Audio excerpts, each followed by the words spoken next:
Ang tunggalian sa pagitan ng Israel at Iran ay maaring, sa unang tingin ay tila isang problema ng ika-21 siglo. Ang programang nuklear ng Iran, ang suporta nito sa mga grupong tulad ng Hezbollah at Hamas, ang maalab na pahayag ng mga pinunong teokratiko na tumatawag sa Israel na maliit na satanas at ang isang geopolitical tension na pumipigil sa mundo. Ngunit ang Biblia na isinulat sa pagitan ng 3,502,000 taon na ang nakalilipas ay nagpapakita na ang puot na ito ay hindi nagsimula noong 1979 sa Rebolusyong Islamiko ni noong 1948 sa pagtatatag ng Estado ng Israel. Ito ay may mas matanda, mas malalim at mas espiritual na ugat at ang panimulang punto ay kapansin-pansing malinaw. Ang lahat ng ito ay nagsimula sa isang pamilya sa disyerto, sina Abraham, Sarah, Hagar, Isaac at Ismael. Ang kwento ay sinalaysay sa Genesis 16:21 at ang mga alingaw-ngaw nito ay umaalingaw-ngaw pa rin ngayon nang may katumpakan na dapat magpanginig sa ating mga gulugod. Upang maunawaan, dapat tayong bumalik sa panawagan ni Abraham. Genesis 12:13. Nangako ang Diyos sa kanya, gagawin kitang isang dakilang bansa at ang lahat ng mga tao sa lupa ay pagpapalain sa pamamagitan mo.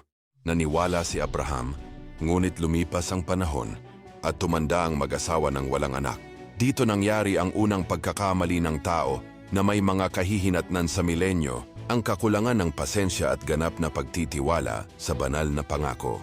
Sa kawalan ng pag-asa, inialay ni Sarah ang kanyang aliping. Ihipsiyo na si Hagar kay Abraham upang magkaroon ito ng anak na katulad niya. Genesis 16:1. Ipinanganak si Ismael. Ito ang solusyon ng tao sa isang problema na tanging ang Diyos lamang ang makakalutas. At ang bawat na solusyon ng tao sa isang banal na problema ay nagbubunga ng mga kahihinatnan na hindi kayang tiisin ng sinumang tao. Pagkalipas ng 10 taon, tinupad ng Diyos ang kanyang ipinangako. Si Sarah sa edad na 90 ay isinilang si Isaac. Genesis 21. Ang pangalang Isaac ay nangangahulugang tatawanan niya dahil tinawanan mismo ng Diyos ang imposibilidad ng tao. Ngayon ay may 2 anak na lalaki sa tolda. Si Ismael, anak ng laman ng inisyatiba ng tao, at si Isaac, anak ng pangako ng banal na himala. Sumiklab ang alitan sa pamilya sa araw ng pag-aalis kay Isaac sa suso. Kinukutya ni Ismael ang kanyang nakababatang kapatid. Genesis 21:9. Ang salitang Hebreo na ginamit ay masashek, ang parehong ugat ng pangalang Isaac, ngunit puno ng paghamak, pangungutya at pagbabanta. Hindi ito basta paglalaro ng bata, ito ay isang deklarasyon ng espiritual na pakikidigma. Hiniling ni Sarah, palayasin ang aliping, babaeng ito at ang kanyang anak. Genesis 21:10. Sumunod si Abraham na may pusong sawi matapos kumpirmahin ng Diyos. Sa pamamagitan ni Isaac tatawagin ng iyong mga inapo. Genesis 21:12. Dito nakasalalay ang mahalagang puntong inihayag sa Biblia. Hindi pinabayaan ng Diyos si Ismael. Nangako siya sa bata, gagawin ko rin siyang isang dakilang bansa. Genesis 21:13. Narinig ng Diyos ang iyak ng bata sa disyerto. Binuksan ang isang balon ng tubig at iniligtas ang kanyang buhay. Ang detalyeng ito ay mahalaga.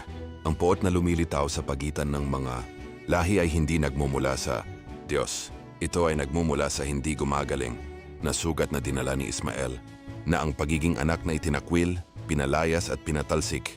Ngunit mayroong walang hanggang pagkakaiba sa mga tipan. Natanggap ni Isaac ang lupain, ang lahing Mesyas, at ang espesyal na pagpapala ng pagtubos.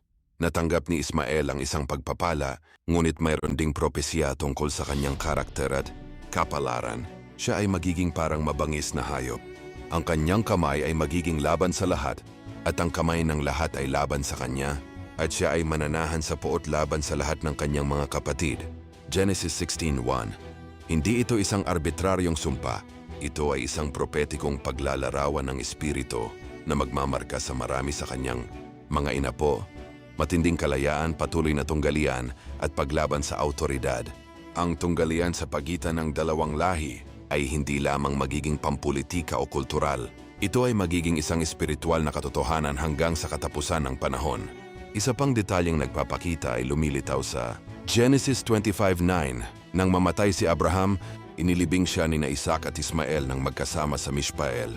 Sa isang maikling sandali, ang 2 magkapatid ay nakatayong magkatabi ng mapayapa. Ngunit ang pagkakasundo ay hindi nagtagal dahil ang orihinal na sugat ay hindi kailanman ganap na gumaling sa magkabilang panig. Kaya saan nababagay ang Iran sa kwentong ito? Ang modernong Iran ay sinaunang Persya para sa Hebreo at ang Persya ay malinaw na lumilitaw sa hindi bababa sa dalawang kontekstong biblikal na nagpapakita ng sa espiritual na pinagmulan ng poot na ito. Ang una ay ang aklat ni Esther, ika-10 siglo BCE.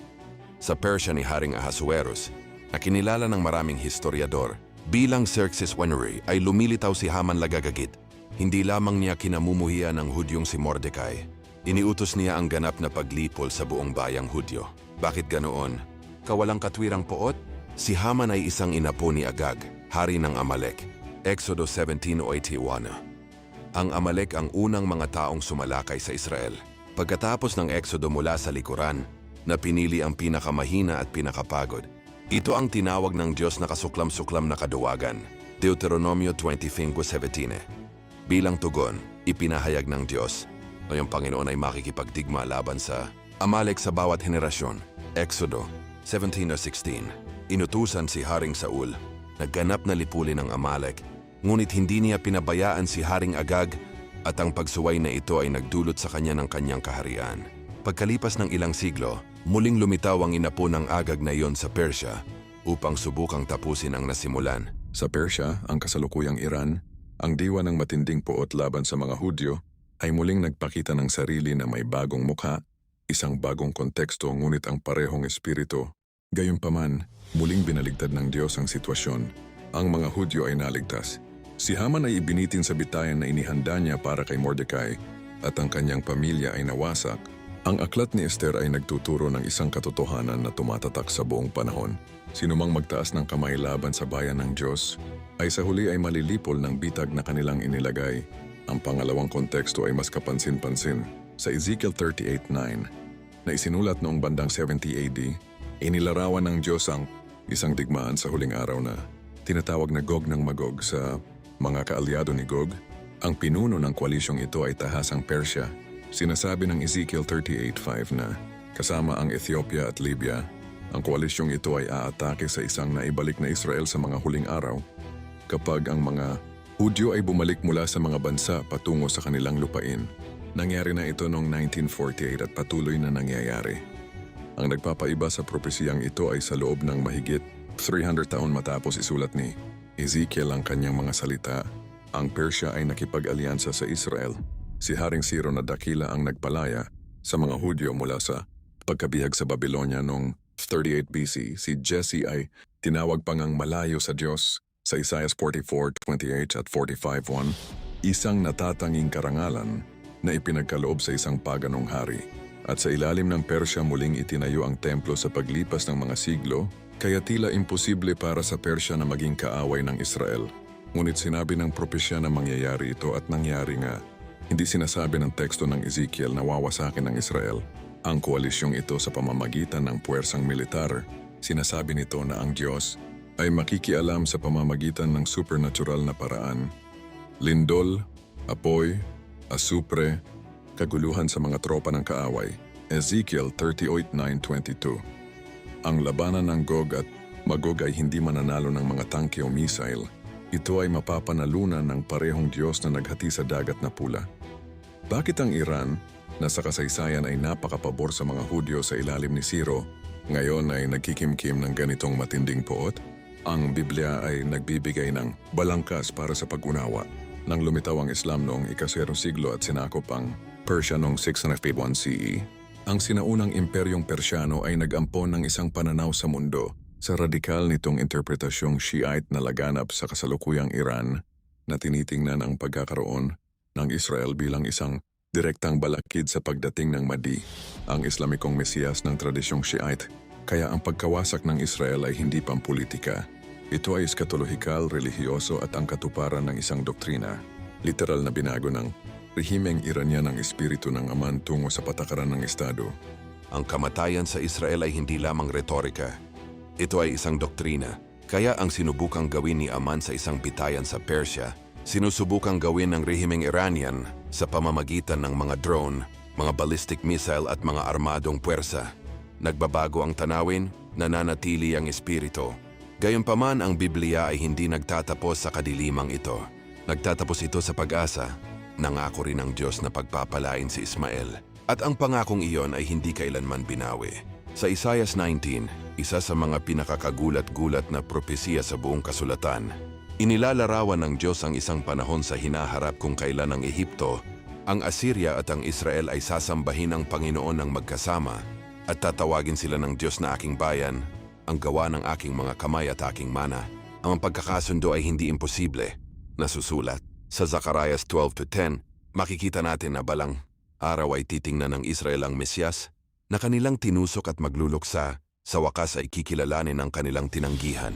Sa Roma 11, inihayag ni Pablo na ang bahagyang pagpapatigas ng Israel ay pansamantala lamang. Ang buong Israel ay maliligtas kapag ang kabuuan ng mga bansa ay pumasok na at kasama sa mga bansa ang mga kaaway ngayon. Ang tunay na tunggalian ay hindi kailanman sa pagitan ng mga Hudyo at mga Persyano, sa pagitan ng mga Israeli at mga Iranian. Ito ay palaging sa pagitan ng kaharian ng kadiliman na gustong burahin ng mga tao ng pangako, as kasama nito ay burahin ang pag-asa ng pagtubos para sa buong sangkatauhan at ang hindi natitinag na plano ng Diyos na hindi kailanman nabigo kahit minsan. Kaya naman kapag nakakita ka ng mga missile, mga banta ng nuclear at mga headline na tila nagpapahayag ng katapusan ng mundo, tandaan, isiniwalat na ng Biblia ang lahat, ang puot ay hindi bago. Tagbabago ang mga instrumento, bitayan, espada, bomba, ngunit ang diwa ay pareho, inuulit ang parehong pagkakamali sa loob ng libu-libong taon, at ang tagumpay ng Diyos ay hindi rin bago. Ito ay inihula bago pa man umiral ang unang missile, bago pa man umiral ang Iran bilang isang bansa, bago pa man bumalik ang Israel sa kanyang lupain. Ang kasaysayan ay hindi nawawala sa kontrol. Tinutupad nito ang isang script na isinulat libu-libong taon na ang nakalilipas. At ang huling kabanata ay naihayag na.